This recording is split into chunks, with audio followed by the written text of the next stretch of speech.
Welcome to the Indie Film Hustle Podcast, episode number 399. The most common way people give up their power is by thinking they don't have any. Alice Walker. Broadcasting from the back alley in Hollywood, it's the Indie Film Hustle Podcast, where we show you how to survive and thrive as an indie filmmaker in the jungles of the film biz. And here's your host, Alex Ferrari. Welcome to another episode of the Indie Film Hustle Podcast. I am your humbled and still quarantined host, Alex Ferrari. Today's show is sponsored by Rise of the Filmtrepreneur, how to turn your independent film into a profitable business. It's harder today than ever before for independent filmmakers to make money with their films. From predatory film distributors ripping them off to huckster film aggregators who prey upon them, the odds are stacked against the indie filmmaker. The old distribution model of making money with your film is broken and there needs to be a change. The future of independent filmmaking is the entrepreneurial filmmaker or the filmtrepreneur. In Rise of the Filmtrepreneur, I break down how to actually make money with your film projects and show you how to turn your indie film into a profitable business. With case studies examining successes and failures, this book shows you the step-by-step method to turn your passion into a profitable career. If you're making a feature film, series, or any other kind of video content, the Filmtrepreneur method will set you up for success. The book is available in paperback, ebook, and of course, audiobook. If you want to order it, just head over to www.filmbizbook.com. That's filmbizbook.com. Before we get started, guys, I set up a special link to help people affected by the coronavirus, and you can donate to Feed America. There is a lot of people in need out there, and Feed America is a great organization, and they're helping millions of people on a daily basis, and they also need your help. If you want to donate even $5, $10, it goes a long way. Head over to indiefilmhustle.com/help. Well, guys, today we are in episode 399. Next week, we will have the epic episode number 400, and I have a very special guest that I think you guys are going to love. But today's guest is a returning champion to the show. Her name is Naomi McDougall Jones, whose first episode on the show was episode 342 called Making Money Self-Distributing Your Indie Film. And there we discovered everything about her film Bite Me and how she went on a tour around the country and even created a documentary series, which is of course available on indiefilmhustle.tv. And now she has written a book called The Wrong Kind of Women: Inside Our Revolution to Dismantle the Gods of Hollywood. It is a brutally honest look at the systemic exclusion of women in film in an industry that has massive cultural influence, and how in response women are making space in cinema for their voices to be heard. I am a big believer that we need as many diverse voices in Hollywood and in our industry as humanly possible, from women, from people of color, from every corner of the world. And this book really opened my eyes to, the stuff that we talk about in this episode, stats and just the systemic issues that this industry has had with not only women, but with people of color, and just having a different perspective on the world was pretty eye-opening. So Naomi is a force of nature without question, and I cannot wait for you guys to hear this episode. So without any further ado, please enjoy my eye-opening conversation with Naomi McDougall Jones. I'd like to welcome back to the show returning champion, Naomi McDougall Jones. How are you doing, Naomi? I'm okay in quarantine, like us all. Yes, But thank you for having me back. This is such a bright spot. It almost feels like life might be passing by normally right now. You know, it's one of the things I wanted to do while in quarantine. I told my audience, I'm going to keep putting out content. I'm going to keep, we'll talk a little bit about what's going on in the world, but I need to keep it normal. So there's something you could hold on to that makes you feel like something's normal, because the show is, a lot of people do listen to the show and it's part of their weekly routine. And if you take that away from it, it's just another thing that they don't have anymore, Yeah. or it kind of, it's another thing. So I'm making it my goal to kind of keep these things going. Not that I have anything else to do, obviously, because aside from wrangle your 8-year-olds. Yes, my children. Oh, they're miracles of life, aren't they? No, it's just for everyone listening. Beforehand, I had a venting session with Naomi about the quarantine and what's going on here at the house. So it's difficult. Anytime I do any interviews now, it's like, oh, look, an adult. I get to talk to an adult without a mask on. So that's always nice. Yeah, I know. You never so know. Nice to see your mouth move. Right. Instead of just like Bane from Batman. I was born into darkness. Sorry. Okay. So we brought you back on the show because you have a new book. But before we get into the new book, your last episode, which was about your self-distribution journeys and adventures, was one of the most downloaded episodes in the history of the show. And it was also put out in the Filmtrepreneur podcast as well. And people loved your story and loves your documentary series about your truthful, raw documentary series on Indie Film Hustle TV about your journey and your self-distribution journeys. So can you give us an update? Because at the time you did that episode, you had just started getting numbers back from online, from TVOD and SVOD, and you seemed fairly depressed about that.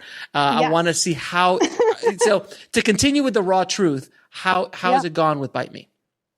Well, so the TVOD numbers continue to be horrendous. I think we've made about $1,800 so far, but from iTunes, Amazon, and Google Play combined. In TVOD.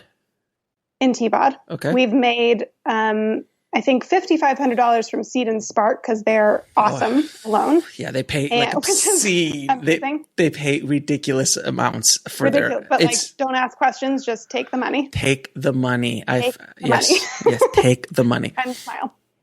So I think overall, from the whole tour plus TVOD and everything, and merchandise. From that whole episode of our journey, we made about $54,000. That's including the trip around the country. Mm-hmm. And TVOD. So that's all the money you've made for the movie. All the money we've made so far. But in a surprise twist ending. So part of the thing that had caused us to go on the tour in the first place was the incredibly depressing conversations we were having with distributors the fall before we did the tour. Mm-hmm. And where they were just going like, we love this movie, but we have no idea what to do with it. And you could just sort of feel the despondency wafting off of them. Mm-hmm. And we're like, we can't, this is not a good way to distribute this movie. So then we did the tour and we collected all of this data about our audience. And we had all of these incredibly high click-through numbers from our Facebook ads. We had all of these people come out in costume. We had made this like audience reaction reel and that we cut together. And so then we went back to distributors and sales agents off the back of the tour and knowing that we needed to try to recoup more money in other ways. Mm-hmm. And we had 6 offers within 2 weeks of going back to them a year later after the tour. Is that with MGs or just offers to take it? Offers to take it. There weren't any MGs, but out of that, we got a sales agent. So out of that pool, we decided on a sales agent, Therese Linden-Cohn from Talk Global Media, mm-hmm. who seems to be like one of the only honest sales agents in existence. Mm-hmm. And we like really vetted her, knowing what we knew by the end of the tour, and like talked to old filmmakers that she had distributed films with. Almost every single one of them said they'd bring their film back to her for their next film. And we were like, okay. So she took the film to Berlin to try to sell it internationally, which sort of melted into the coronavirus, but seems to have a lot of offers in the pipeline. So we'll see. Well, we'll have to have you back because I want to know where this goes. Actually, in an even bigger surprise twist, we've been invited to pitch the move Bite Me as a TV series to a major network. Yes. So we're working on that pilot. That's awesome. Yeah, because when I saw it, I was like, this would make a great Netflix show or, a nice series. I mean, even if it's a limited series, Because I don't think you could keep going with the same characters. You have to create an entire world around it and all this kind of stuff. But it seems like it could do very well for a next streaming series. And on tour, people kept asking us if there was going to be a sequel, and I was like, no. Like, what are you talking about? It's like a sequel to When Harry Met Sally. Like, I don't understand. No. But I think what that means is that it was just characters in a world that people really wanted to spend more time in. So that seems to suggest that it would do really well as a series. And it is unique. It's a unique world. It's not a world that I've seen very much on screen before. And there's definitely a niche audience that's interested in that world. Absolutely. Good. So it's a long play. This movie is a long play. This is not a short dine and dash kind of situation as far as the cash is concerned. But it's a long play, and you've learned a lot. What would you do differently if you knew what you knew now? Would you have made that movie for that budget, knowing the world that we are in, as far as not the coronavirus, but just in general? Yeah. I'm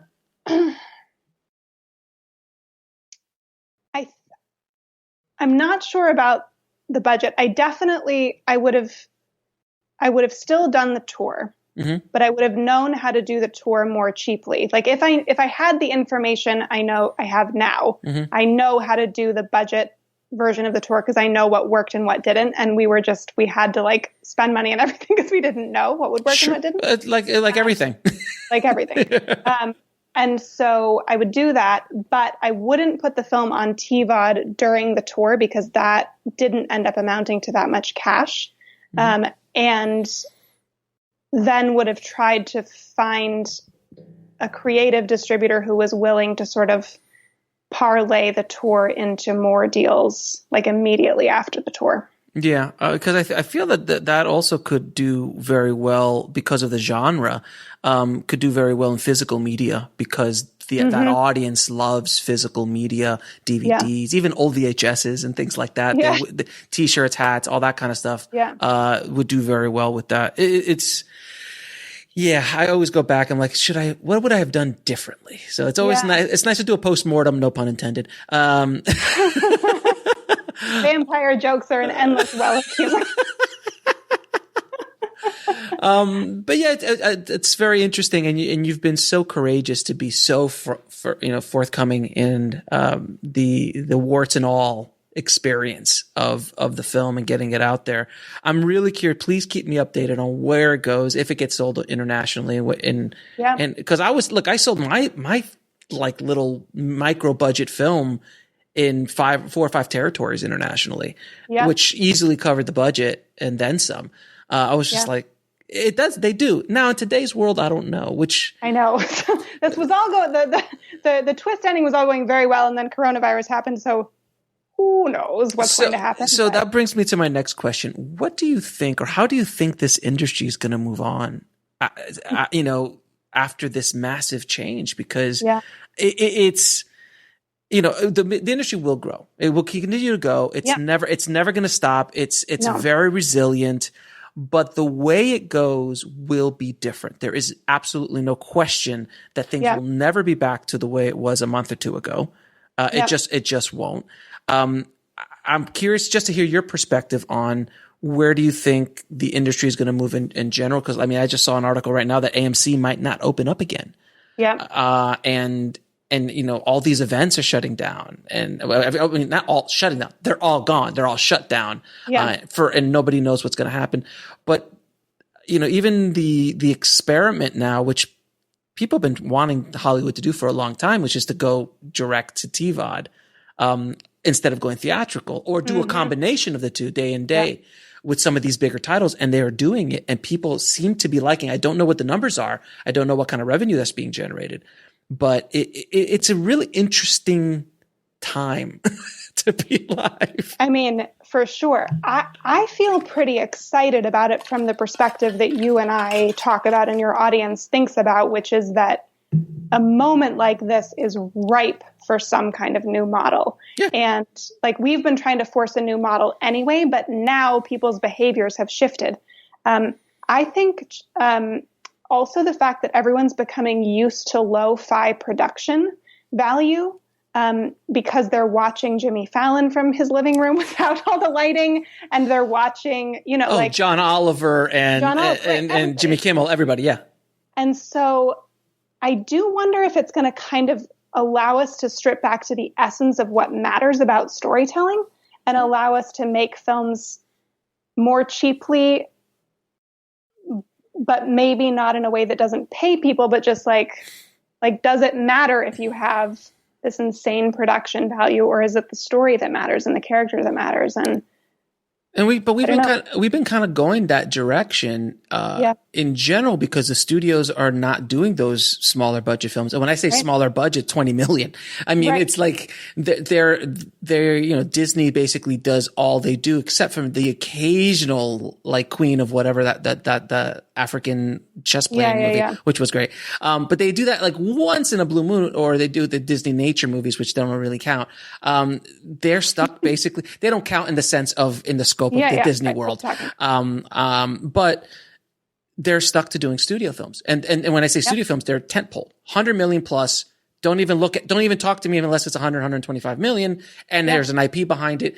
But that's where all the studios have gone already. So everything else has kind of gone lo-fi. But even then, look at television. I mean, look at Games of Thrones was 12 million an episode or something like that. Yeah. I don't know that that's sustainable long-term either, particularly now that, there's Disney Plus and all like the profligation of platforms. I don't know that any one platform is going to be able to spend that much money on shows anymore. That's the key too. That's the thing, because when you pay for a ticket to a movie, you make a product, you sell the access to that product. And that was the studio system for, over almost 100 years. And there was a revenue stream from that. And then you can from that one revenue stream, then you can go to home video, then you can break down the cable. There's different windows to generate revenue from that thing, where now that the windows would be closed in the sense that like Onward, which was a Pixar Disney movie, which was great, by the way. I saw it like yesterday or 2 days ago with my kids. That went straight to Disney Plus. Like they did the experimental TVOD theatrical for like 2 weeks. And they just said, screw it. We're putting it on. And I was shocked. I was honestly shocked. Right. I did not expect it to go to Disney Plus so quickly. That was related to the coronavirus, no? Oh, of course. Yeah. It was. Yeah. It was. Yeah. It's because it was being forced to go to the coronavirus because of the coronavirus. So it was shocking. And it did some money in the box office, but it wasn't in the box office for a long time. So it was really interesting. So I'm curious to see where Wonder Woman's going to show up, where Black Widow's going to show up, where James Bond is going to show up. These movies that are finished in the can, ready to rock, but they're like, do we release it? Right.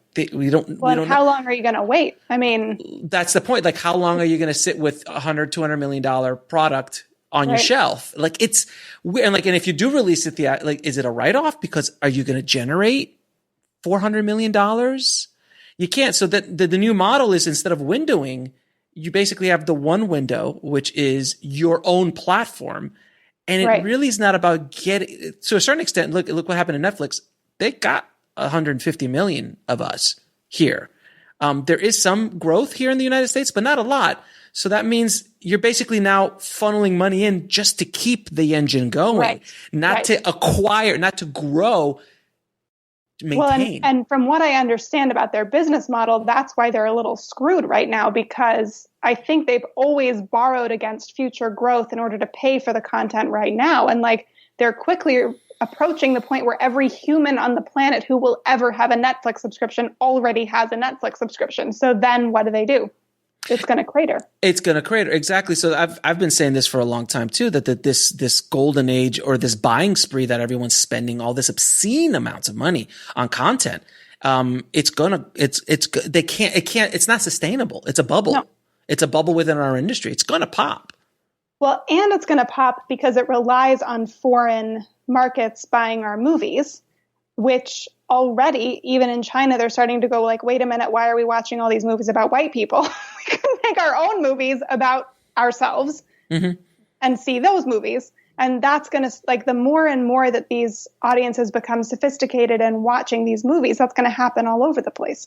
Right. And there's only the few studio movies that will penetrate, like the Disney movies and the Universals and all the big tentpole things. And if you notice, all those big tentpole films all of a sudden have more Asian actors in it. Right. We have more of this. I mean, it's not like there was that. This is not my movie. This is Meg, that big shark movie. It was so, that big. It was like it was like basically Jaws. Every like 10 years they put out a new Jaws. Yeah. But it's like a dinosaur version of Jaws. It was like this giant thing. The whole movie was like 2 or 3 Chinese characters. It was a Chinese company that was setting up the whole thing, but Jason Statham was in it.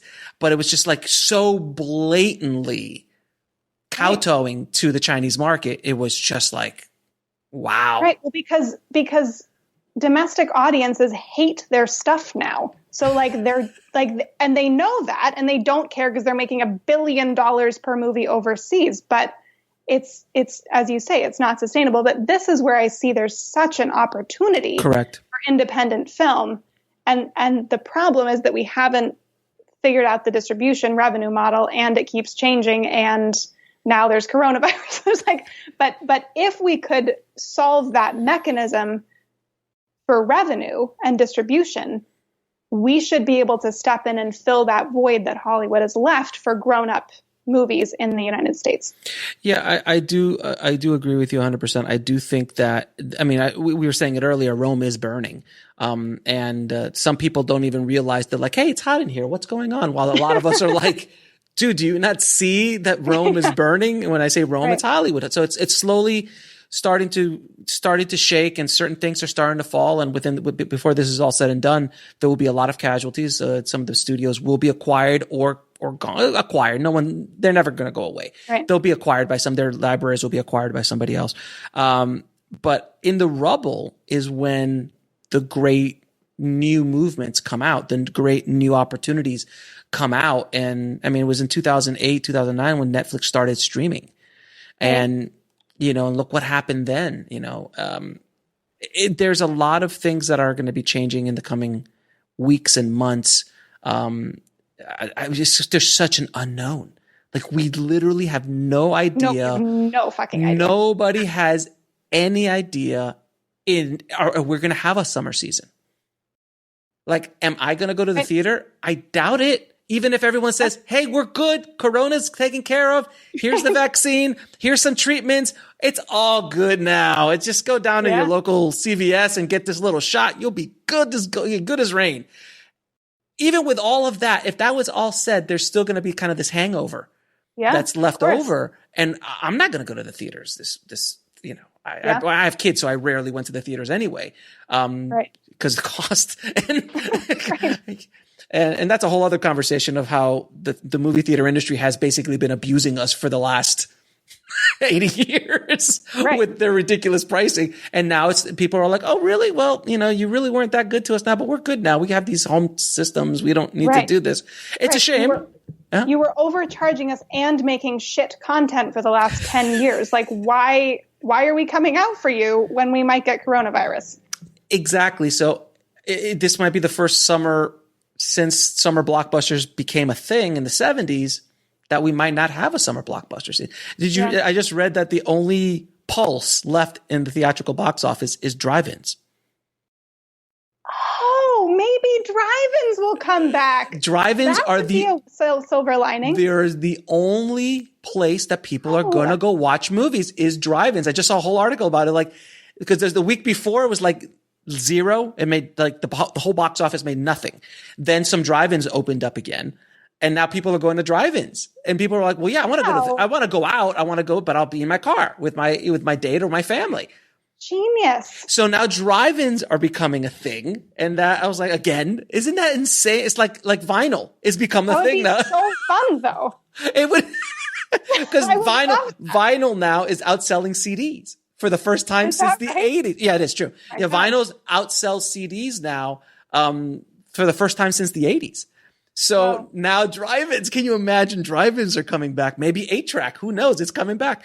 We're just going backwards. Well, I think the other thing so for my third feature, we're looking at an opportunity to turn it into a radio drama during quarantine. Mm-hmm. First, with the idea of kind of like creating a pre-existing IP thing and building audience and testing the idea and all these things, I think that might become a viable model too. That'd be yeah. Well, I mean, the whole radio drama is huge and has become a thing. I know a lot of authors who write fiction created their own podcasts to talk about their fiction, and sometimes they'll actually write for them and then sell their books on there. So it's kind of like using the Filmtrepreneur model, like in the sense of creating content to sell ancillary product lines or services or things like that. You have to start thinking outside the box, period. Yeah. I mean, that's the only way you're going to move forward. If you think, and I said that I just did a podcast about side hustles for filmmakers and screenwriters in the Corona era. And I said, look, if you guys believe that in 3 months, it's going to go back to where it was in January, you're out of your mind. You've got to think differently. And I'm still talking to directors and writers and people in the industry who are, it's fine. We're good. Everything's business as usual. It's a little bit of a downturn. It's kind of like the writer's strike. Everything kind of shut down. I'm like, no, guys, no. This is going to really change. And I don't know if it's delusions or they're just denying it to themselves. Like they just don't want it. They don't want to believe it. I don't think they want to believe it because you and I, outside of the system, we're like ready for this moment. We're like, we've been waiting for this. We've been preparing. We have the information. Like, where do we sign up for building the new model? But like, if you've invested your whole career in a system that may just have collapsed under your feet, that is going to take some time to adjust to. Psychologically, it's going to take a minute to adjust to. There's no question. I feel like we're Rocky and Rocky 1.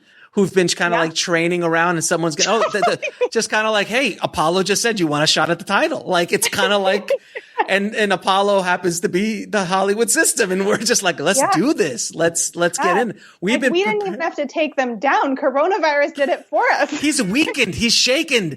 His knees are shaking. We could take him out. And look, guys, we joke, look, there's hundreds of thousands, if not millions of people who are affected by this in our small industry. And it's gonna change things. There's so many lives that are reliant on the industry, on the system, like every business everywhere. Yeah.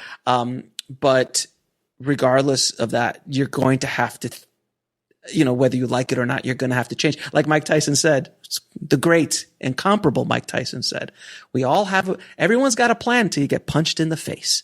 And we just got punched in the face. You and I have been taking punches for quite some time. So we're just like this is what? This is just a normal, it's harder, it's stronger, it's different, but we've been being punched all day as far as our industry is concerned.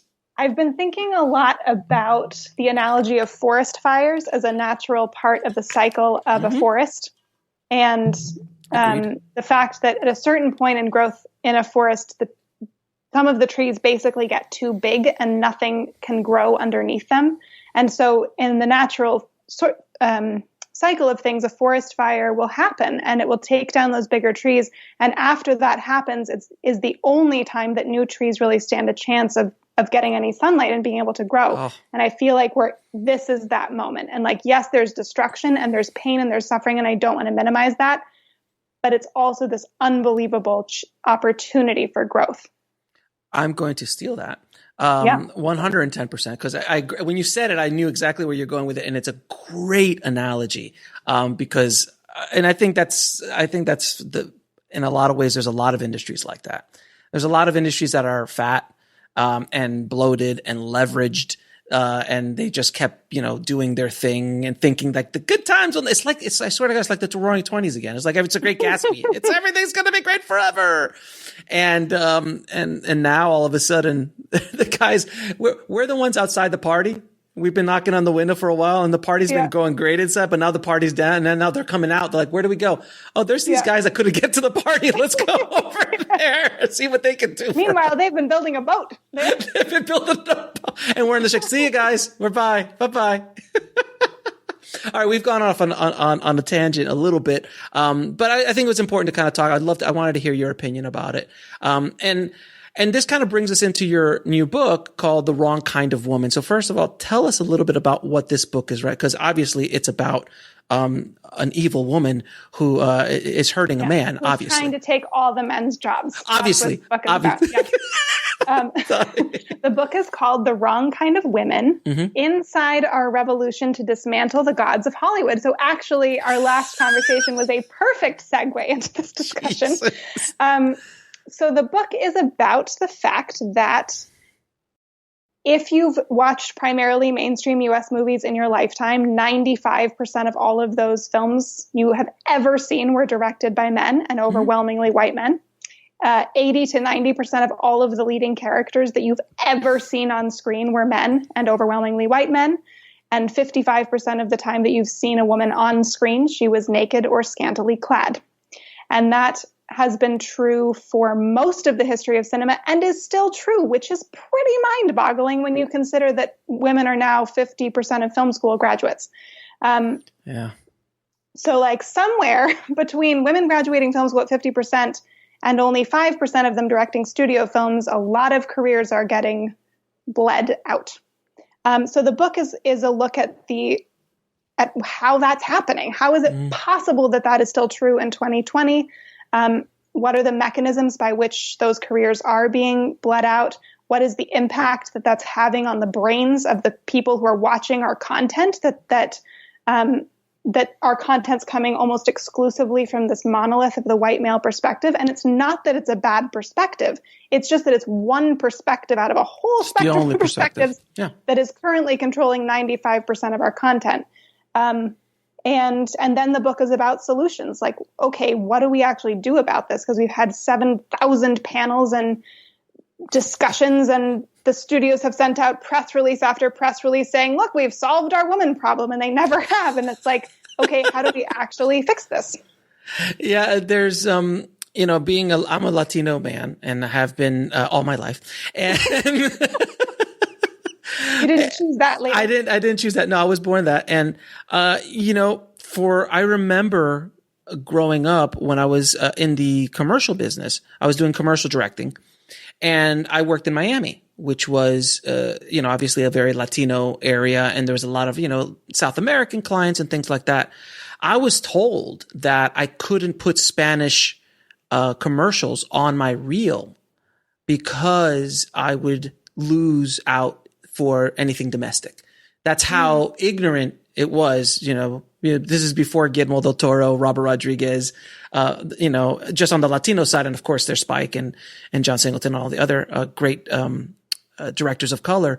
But I never forgot that. I was like, wow, it's just like, why can't I? I'm not less of a director because I understand Spanish, or just because there's Spanish character or not Spanish speaking people on the screen does not mean that I cannot direct English speaking people. Right.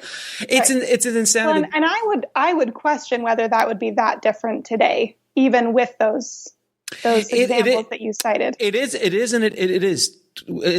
not to a certain extent. If you are, because you have to understand, especially in the commercial world, but even in Hollywood, a little less in Hollywood, but more in the commercial world, they want to put you in a box. You're the tabletop guy. You're the dialogue guy. You're the comedy guy. You're this director, that director. And you heard me say guy, every time I said that, right? You heard me say guy. I never once met a female commercial director ever in my whole journey as an editor, as a director, working with thousands of clients in the course of my career. I never once met a female, commercial director. I worked with many female, feature directors and television people, but never in the commercial world, and never in the music video world either. Not that they're not, I just never ran into them. So it was. And there aren't that many for sure. They're just not. And it's such a boys club. It was essentially a, Anglo boys club that it took a while for, Latinos to break through and African Americans to break through and Asians to break through. Like it's a difficult thing. And I can only imagine for women because, from my perspective, I was raised by a woman, obviously, single mom, and I have only daughters, and I basically have no testosterone in my life, especially nowadays. So every time I talk to a guy, you're locked in a house with 3 women. I'm locked in a house with 3 women. And I think I always tell them, like, if we get a pet, it's a boy. I need some sort of testosterone. Has that some sort of testicles. I can't take this anymore. And I can only imagine what's going to be like when they're teenagers. I don't even want to think about these things right now. No, best not to think about it these days. Not these days. Exactly. So, I've always saw the problem, and I was dealing with my own problems of just trying to break through as a Latino director. But when I saw your book and I saw your TED Talk, by the way, which was fantastic, it was shocking, but it wasn't shocking at all. Like the numbers that you just threw out are just ridiculous. They're absolutely ridiculous. That's the thing. It's like, it's so unreasonable. Like, it's not like it's like a 40, 70, 30. Like, it's not like slightly. It's like 5%. It's like, it's stupid. It's stupid. And it's stupid. And like, just to put it in perspective, white men are about 30% of the US population, which means that the rest of us are 70% of the population. And again, it's not that it's a bad perspective. It's not that it's an invalid perspective. It's 100% valid 30% of the time. It's just that it's taking up 95% of the content and the space. Yeah, without question. And I think I have to say there has been some change in the recent years. Ever since the Me Too movement, I have seen change. It's not nearly enough in all scopes of life. It's scopes of the job market, but I have seen more. Like when I watch television, I always watch who directed it, and I always want to see. And I have been seeing more female directors. Yes, but can I give you some bad news about that? Sure, go ahead.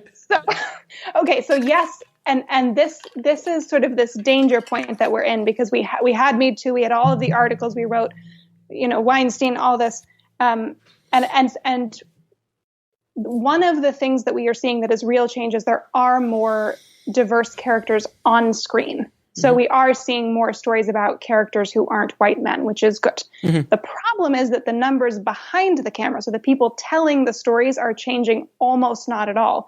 And the reason that you feel like you're seeing more female directors is because there's been such an explosion of series content that there is just more of it overall. So it is true that there are more women directing more shows, but the percentages have not changed barely at all. So there's just more opportunity, basically.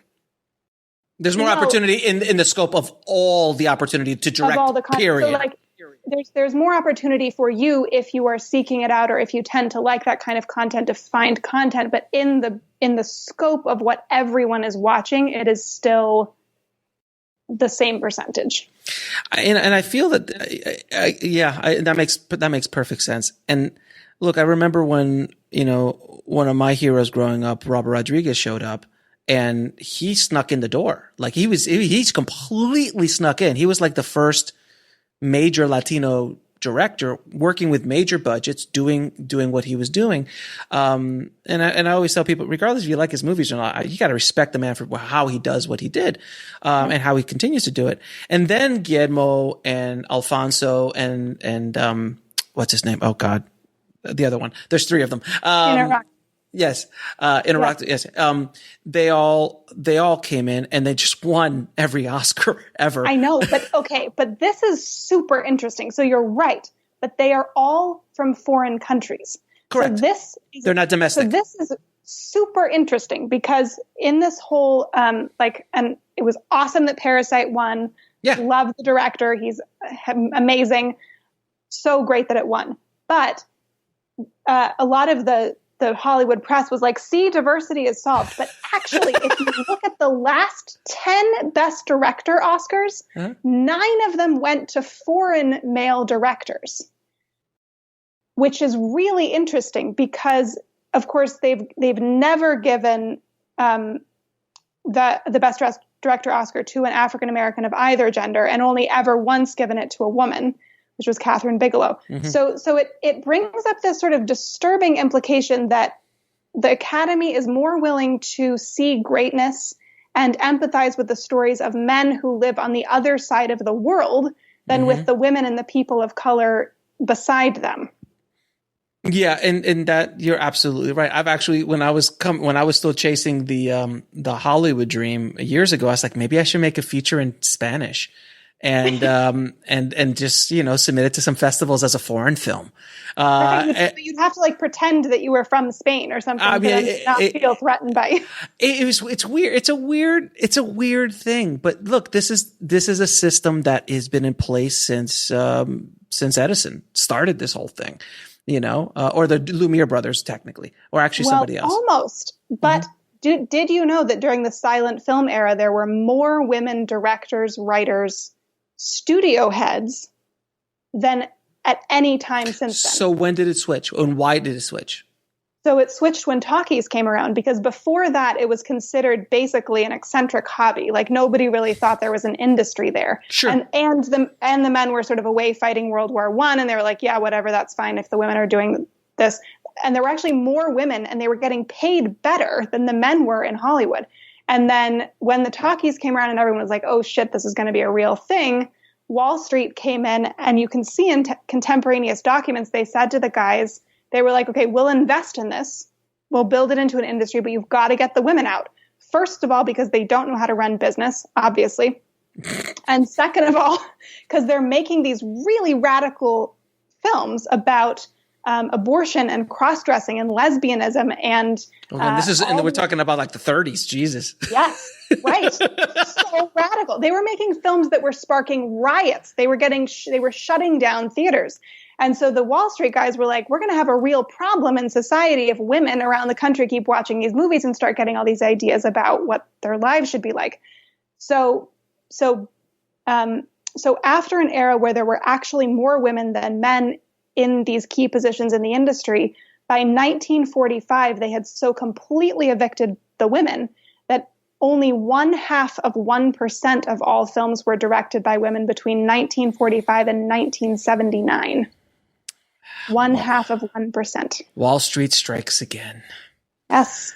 Well, then this makes absolute perfect sense. I didn't know that. I had no idea about that. It's I've been talking about the sizzle and the steak that Hollywood has been selling people for the longest time, the Hollywood dream. Can you talk a little bit about the Hollywood dream that you were sold and we were sold together, and the ambitions to make it in the business? And because I mean, from my perspective, I was sold, when I went to film school, every student was going to go to Hollywood, and every student was going to be a studio director if they wanted to go into the directing side. And it's just wait in line. When Spielberg's not working, you could jump in. And that was kind of the story they sold, because that's how you got those kids in the door. Because if you told the kids, hey, this is really tough. And I came up in the 90s, which was a lot different than it is today, as far as opportunity, as far as competition, as far as anything. If you told them the truth, they would never have a full classroom, because it's like, who would want to jump into something? It's insane like that. So that's my perspective as a Latino man. I would love to hear your perspective as a female filmmaker.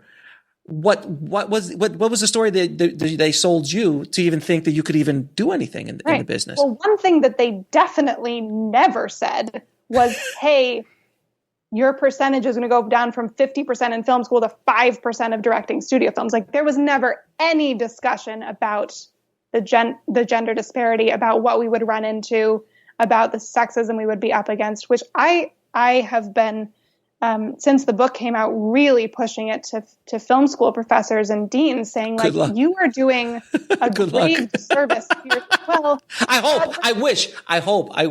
Like, I would love them to have my book, The Rise of the Filmtrepreneur, but it completely shatters what they're selling. Well, I guess we've got to start our own film school then. But anyway, that's another conversation.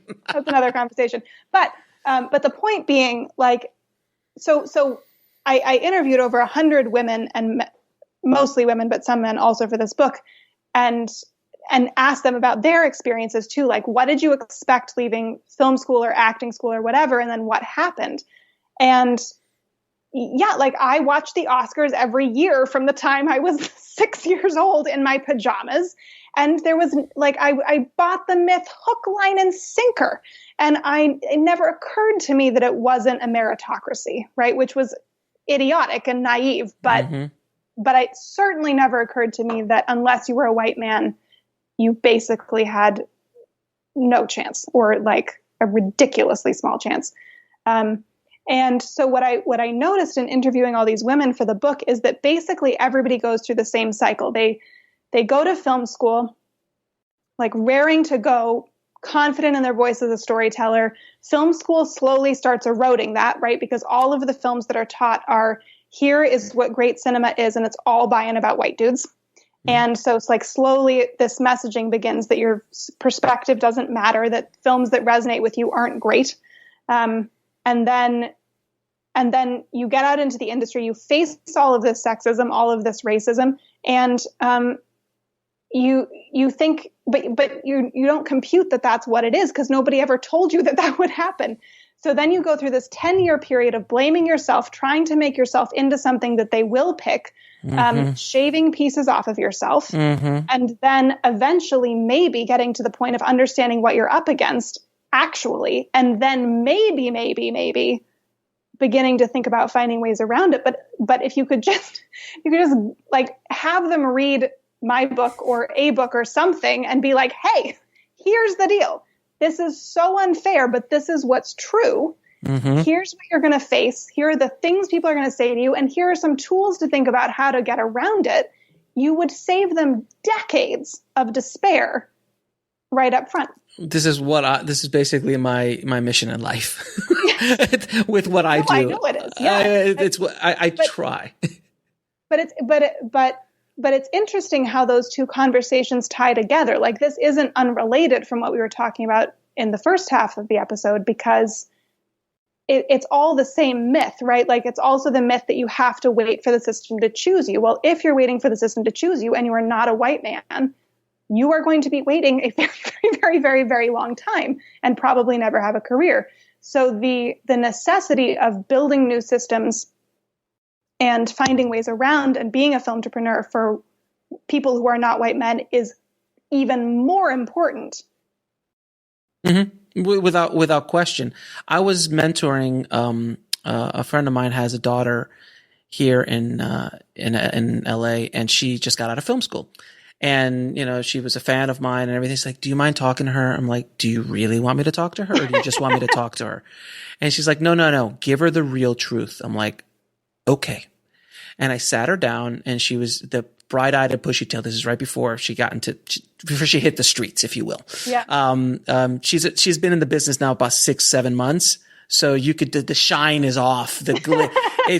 She's already been beaten. Like, she was out on location working in production, in art department.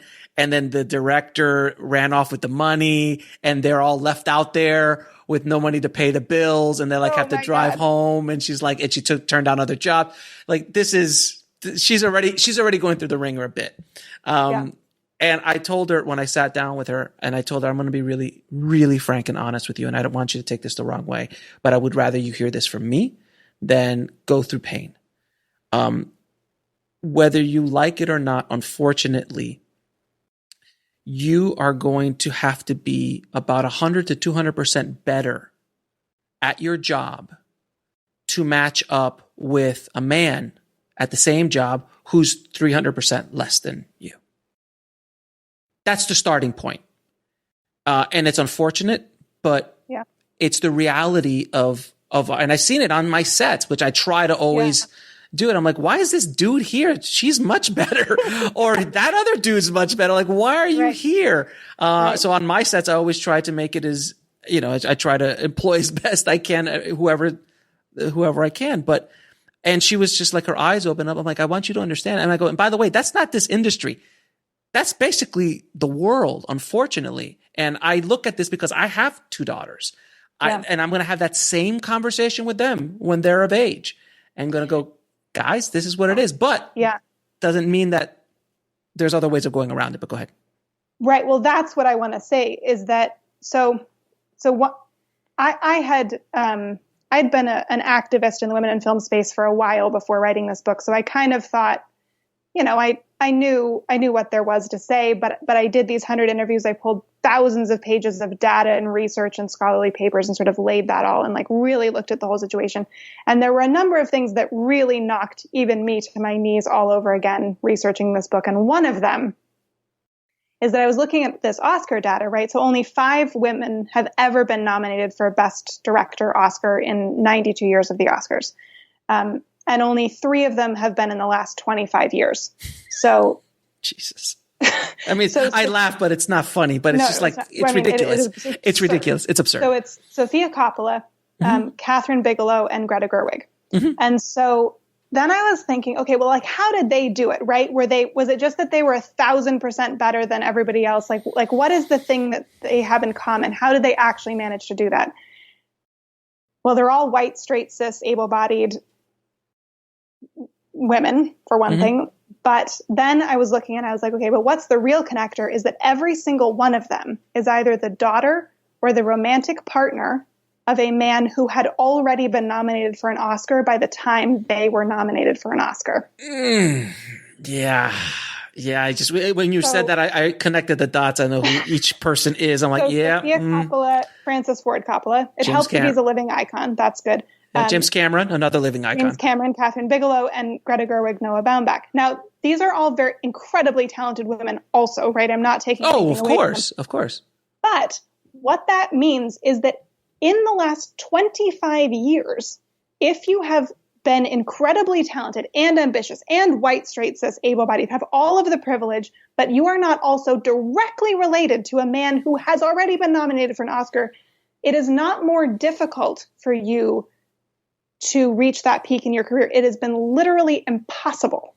And so that is the thing that I want women to understand, is that if you play by their rules, you will lose. Of course, because stacked against you. Of course. Because they're rigged against you. Like, it's not, because I think there's a feeling sometimes like, well, but if I just keep my head down and I don't say anything and I don't complain, like, yes, it's only 5%, but I could be one of the 5%. It's a lottery ticket. And what I want people to understand is there is no woman who has, or person of color who has ever had the career they would have if they were a white man. There's nobody. And so then the only reasonable option is to invent something else. So what you're trying to say is just pay the minimum due on your credit card and everything will be fine, right? You don't have to pay off. Just pay the minimum payment and it'll all work out. Yeah. It's the equivalence. Good advice for life. Yeah. Exactly. Just charge it up to the top and pay your minimum. That's what they say. And if you play by those rules, you'll be okay. You'll be fine. It's the equivalent of it. I actually, I knew a couple of, crew members from Point Break, and I was talking to them about, I'm like, what was it like, working with Catherine and this and that. And they were telling me, frankly, that like she had the roughest time ever on Point Break because James wasn't there every day. James was off doing what James does, but James produced that. And if he wouldn't have produced it, she wouldn't have gotten the opportunity. And Catherine Bigelow is probably one of the best action directors of all time. Of course. There's no question. And she should be directing a lot more than she has, even now. Right. That's right. Even so now. Nobody's had the career a man would have. Like, if Catherine Bigelow had testicles, like, what is the career she would be having? She'd be Michael Bay. She'd be Ridley Scott. There's no question about it. Because look at Point Break and you look at that, just Point Break. And then you look at Stranger Days and other action movies that she did in her career. She's remarkable. She's better than most men that I've seen. They're much better than most big Hollywood directing men that I've seen. But she was having a really, really, really rough time. There was no respect. And this was like 90. So they shot that in like 89. So you could only imagine a female director on an action movie, on a studio, a production. If it wasn't James, I mean, honestly, without James Cameron signing on, she just wouldn't have gotten it. Right. And then also James Cameron did the next movie with her. So James Cameron basically opened the door. He was Donnie Brasco. He was like, right, she's a good fella. Have her come in. She's basically what it was. And then Coppola did the same thing for Sofia. Again, not taking anything away from their talents, but it didn't hurt. to get it got them in the door. It got them in the door. And it was impossible without that, is my point. Like, you can be as talented as Catherine Bigelow, and if James Cameron, as a white man, doesn't say like, hey, she's okay, I'll back her, then you still won't have that career. Without question. And I didn't know all three of them. I'd never thought of it that way. Isn't that bananas? All three of them. Yes. And in the scope of thing, Noah Baumbach is a fantastic filmmaker, but he doesn't have the push or pull in town that James Cameron or Coppola did, at all. But even then, it's still something. And it's fascinating. It's fascinating. That's why, like, someone like Robert Rodriguez, he snuck in the door. And the person who let him in was his agent, who happened to be the most powerful directing agent in Hollywood, and brought this 23-year-old in. And he's the one that said, guys, you got to check this out. Hey, guys. Yeah. And then I think he also brought in Singleton, and then that started that whole ball rolling. There's always someone, if you're going to play this game, you need someone to get you at the door and open that door for you. You have to do something so astronomical, so revolutionary to get the notice of the system outside of this kind of, Donnie Brasco world. But then also win the lottery. Like, you have to. And also win the lottery. Like, why would you, don't play that game? So that's what I've been preaching for the longest time, because I chased that dragon for 20 years, trying to make my first feature. I'm like, I'm going to do this. I played all the games. I shot my feature. I shot my short. I had a business proposal. I had the PPM. I did an animated short, the pre-order story. Like, I created this entire IP, and I went out to town. I met a bunch of people, had actors, and of course, for whatever reason, I think every single one of my films has had a female lead in it. I don't know why, but every single movie I've made, including my two features, have a female lead in it. And it wasn't conscious. I always just said, well, that's just more interesting. Probably because you spend your life surrounded by women. It's probably, if we're going to go deep into this, Mr. Freud, Miss Freud, I created this whole empire, and I still remember going into these meetings with these guys, and they looked at this action short that I directed and this Japanese animated prequel. I had a comic book. I had all this stuff that I created for it. And they looked at me and like, can we make the lead a guy? Cause just can't make a female action. Females can't, helm an action movie. And this was 2011, 12, 13. Yeah. No. In 2011 and 12, when I was trying to make my first film, which was about two women, heaven forfend, everybody, with no explosions. Every meeting we went into. With no explosions. No explosions. Not even one. Right. So it's not just the female action problem. It's just sort of the woman problem in general. Every single meeting we went into, they'd say, well, you can't make a film about two women. Who would watch that? Like, I don't know, the 51% of the population that is women are women, maybe? And like some men, presumably? So my last film I made was called On the Corner of Ego and Desire, which was a film about filmmakers trying to sell their movie at the Sundance Film Festival. While the festival was going on, I completely guerrillaed the entire movie. And we've all seen the great movies about making movies. The Player and Living in Oblivion and all this stuff. But I had never seen a female director in the lead role. I've never seen it. So I decided to make my director, who happens to be, her name's Sonia O'Hara. Sonia O'Hara, I know her. So Sonia is right. She was amazing in the part. Yeah. She's a psychotic in the movie. Like, you want to wring her neck sometimes with the things she said as a character. And I'm like, oh my God, you're genius. But that movie wouldn't be the same if I would have put, which originally was going to be a male. But when I saw Sonia, I'm like, oh no, you're the director. I have to have you as the director because it's so much more interesting. And I was like, I'd never seen it. I just thought about I'd never seen a female director portrayed on cinema. Period. I think I don't know if in the history of cinema has there ever been a female director. There might be. I've never seen it, and definitely not out of the Hollywood system. Even in the olden days, there was never, because that was just not a thing. So then women might start getting ideas that they could be directors. Stop it. It's very dangerous. That's a very dangerous thing. You don't want the women and the ethnics. Getting ideas above their station. And again, I want to be very clear, and I think you've been clear about this as well.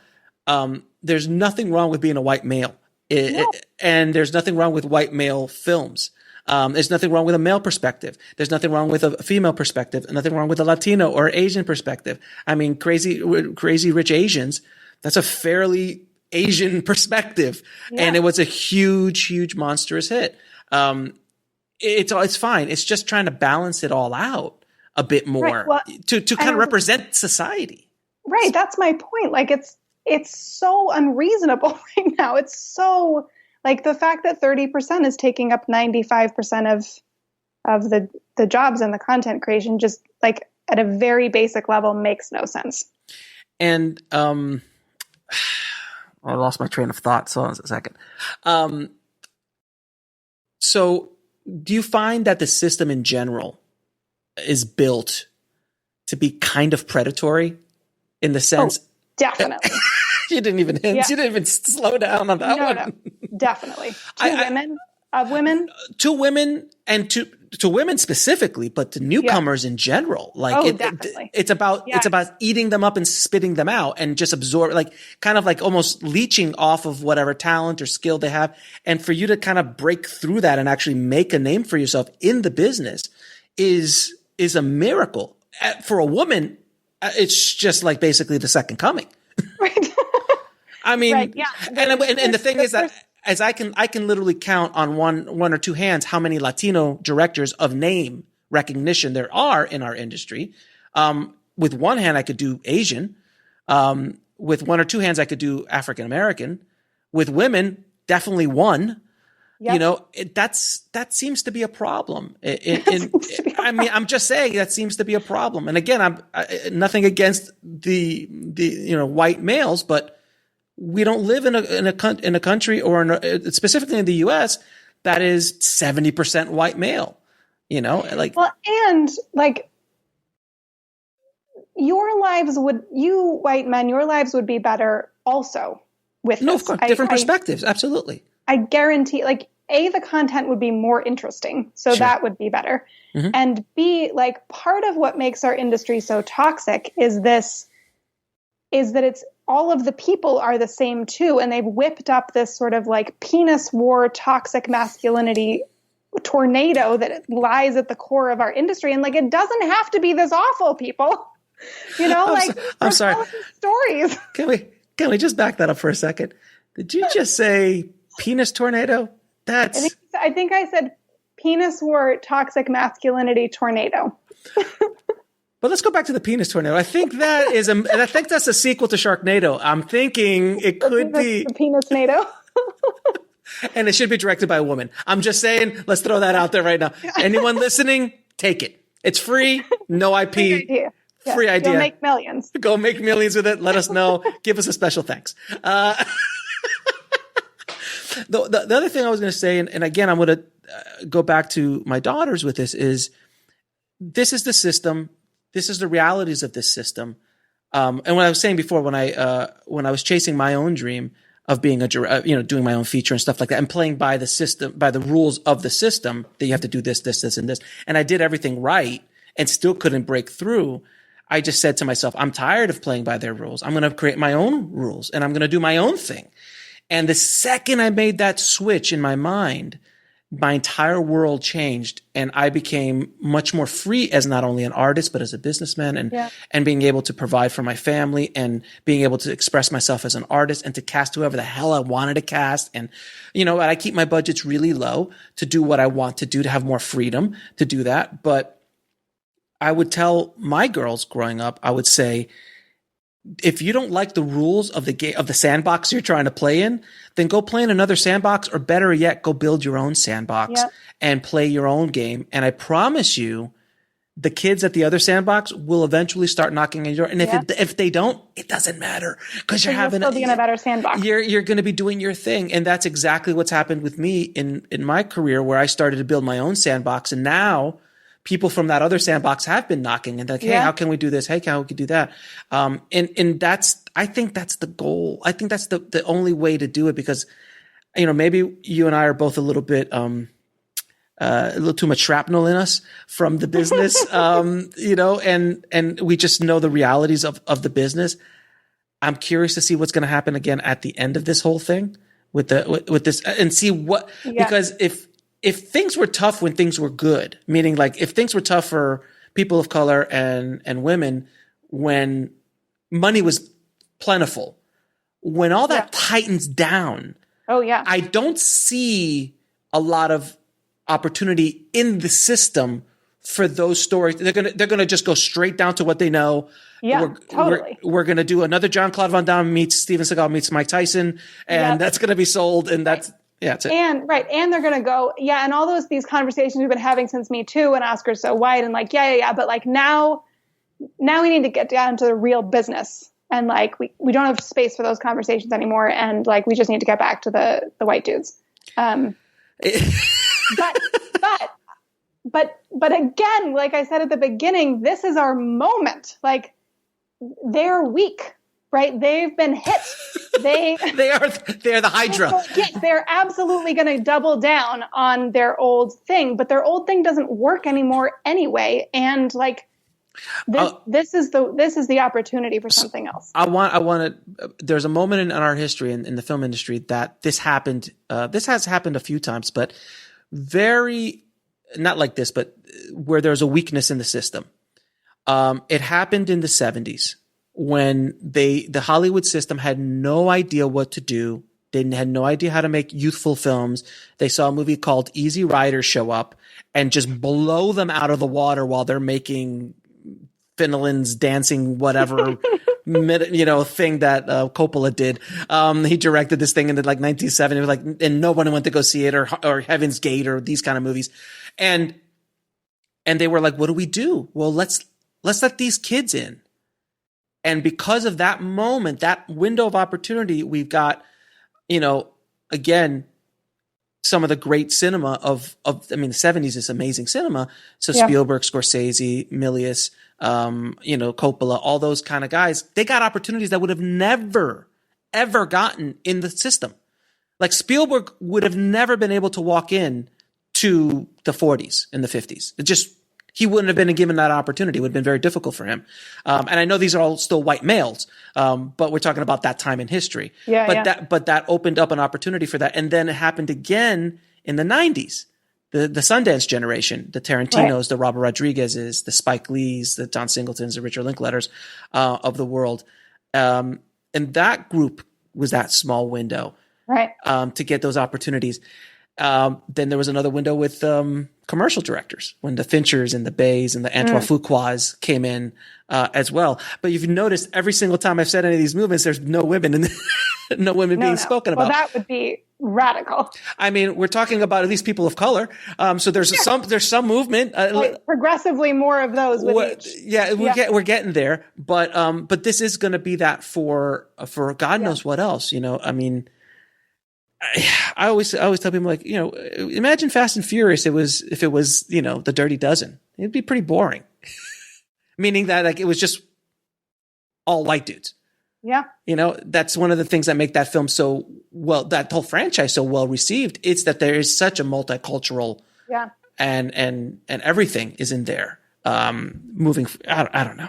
It's a very tough topic to talk about, and I really am glad that you came on. First of all, I'm so glad you wrote this book.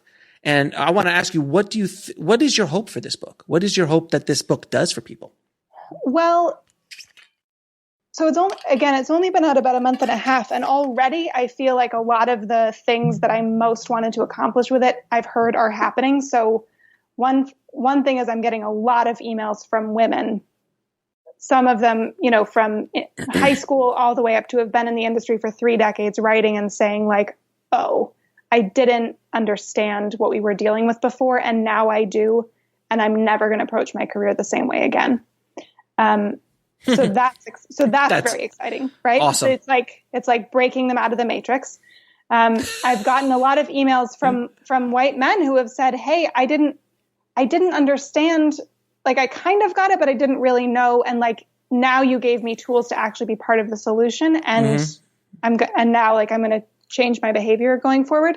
But I have actually gotten a huge response from film schools. We'll see if they program it, but so far there's been a really excited response about the idea of using it as a tool in film schools. And one of the major streaming networks that I can't name read the book and bought a copy for every member of their content staff to help them understand how they were contributing to this problem. So that's wow. That's very, so look, it's books have a very amazing power. There, you know, I've written a couple books, and books will go to places you will not even know about. And it will affect people in ways that you will never know and never see.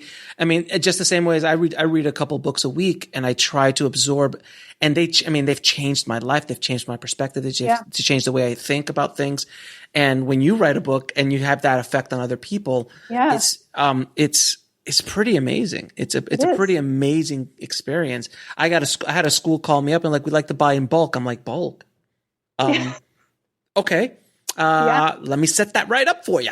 How many do you want? And, you know, it's like, I'm like, I guess we're selling in bulk now.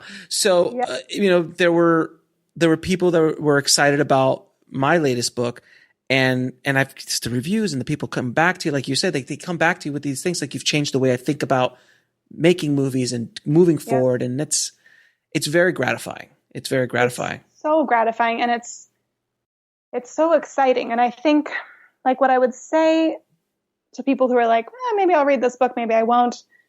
Like, you don't understand.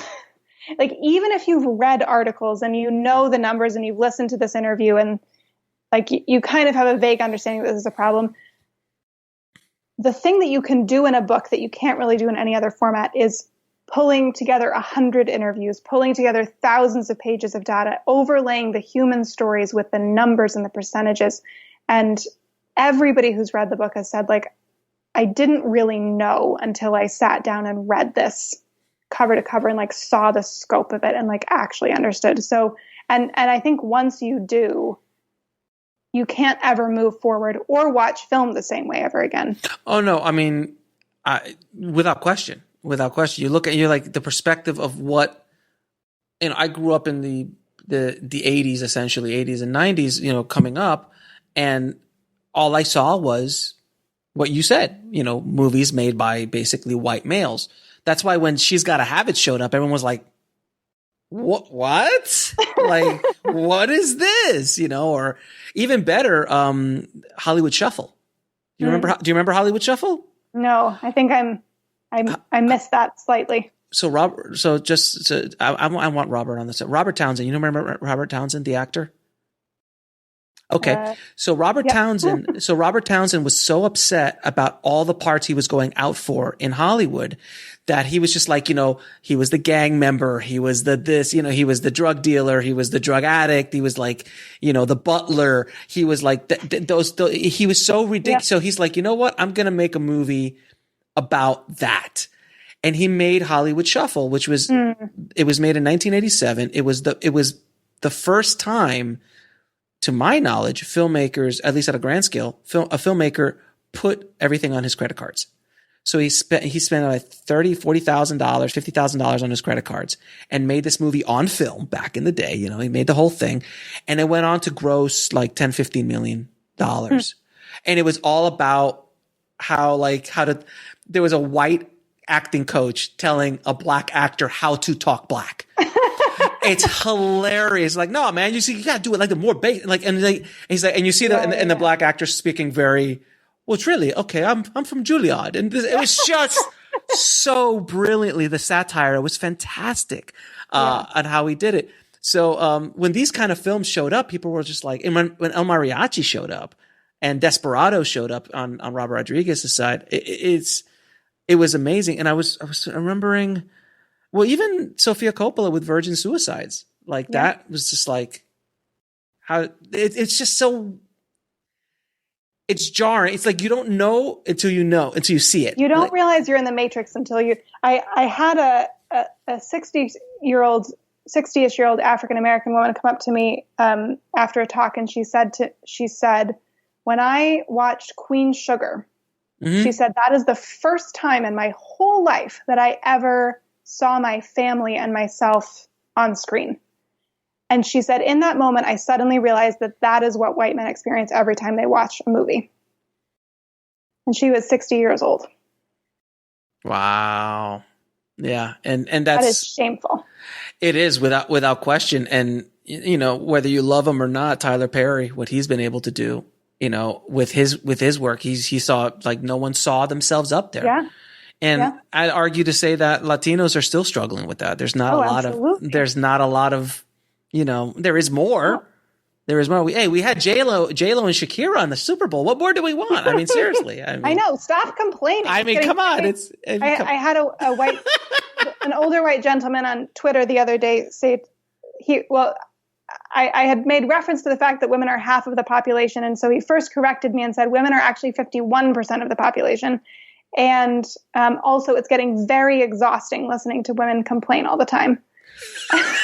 And I said, sir, not as exhausting as it is to have to complain all of the time. So I'm going to ask you one last question. Okay. What advice would you give a female filmmaker wanting to break into this business today?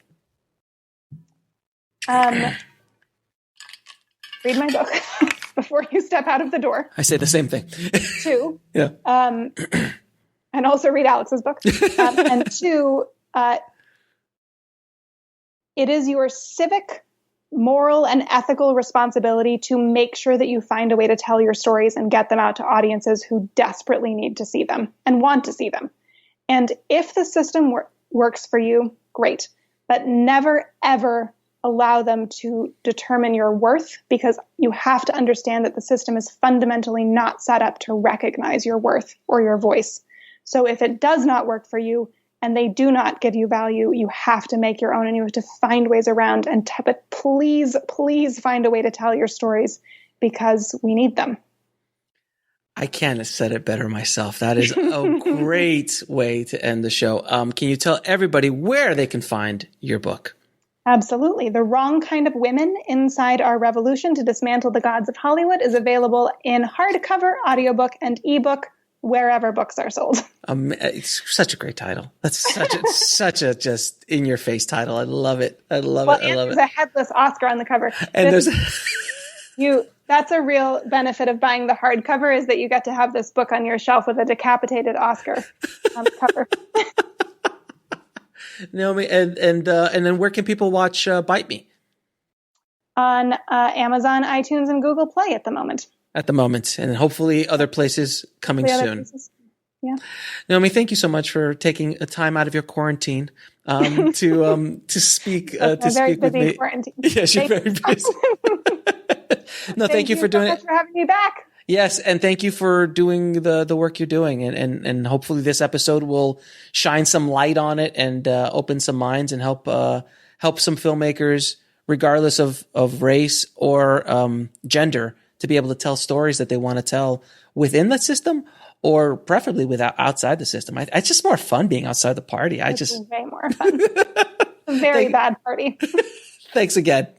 Thank you. I want to thank Naomi, not for just coming on the show, but having the bravery to write a book like this. I absolutely recommend all of you to pick up the book on Audible if you want. If you want to pick it up for free, head over to freefilmbook.com and sign up for a free trial account of Audible, and you can download that book for free. Or you can go to the show notes at indiefilmhustle.com/399. And I have links to everything we talked about in this episode. And guys, if you haven't already checked it out, I have launched the Indie Film Hustle Podcast Network, which is going to be the place to get all of your filmmaking, screenwriting, and film analysis podcasts. We have 11 podcasts in there already, including obviously all of my podcasts, but we also have Indie Film Academy, the Dave Bullis podcast, Film Trooper, and Script Summit Screenwriting Podcast. And we are working on getting more podcasts in there. So if you want to check it out, head over to ifhpodcastnetwork.com. Thank you for listening, guys. I am so excited for next week and what I have in store for you guys in episode number 400. Thanks again so much, guys. As always, keep that hustle going. Keep that dream alive. Stay safe. And I'll talk to you soon. Thanks for listening to the Indie Film Hustle podcast at indiefilmhustle.com. That's INDIEFILMHUSTLE.com.